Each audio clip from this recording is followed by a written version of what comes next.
Hey, EnergyFunders investors. This is Laura Pommer, CEO of EnergyFunders, sharing some fun and exciting news today. We just finished drilling our first proven undeveloped well in the yield fund, the Parker number 10. This new well is uphill from an existing well that produced about 300,000 barrels of oil over its lifetime. We hit our final depth about 5,600 feet below the surface of the earth on Thursday at the Parker 10 well. Once we hit final depth, we cleaned out the hole and began what we call logging. During the logging phase, we put technical tools down the wellbore to determine if there's an indication of oil, gas, or water.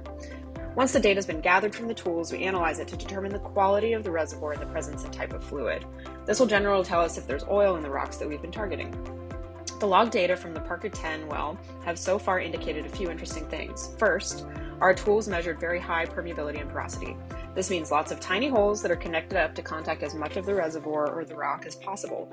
The more holes and the more connections, the better. This means oil flows more easily to the surface and thus gives you better economics.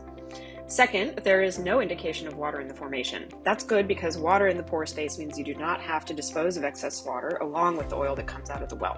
Excess water can be a drag on economics, so we're always pleased to see low water potential in the logs. The third and most important thing that we noticed was that there are, in fact, indicators of oil in the formation, and not just a little bit. There were several feet of indications that oil was present. This, in conjunction with the high porosity and permeability, that means we have a good chance of hitting a great producing well.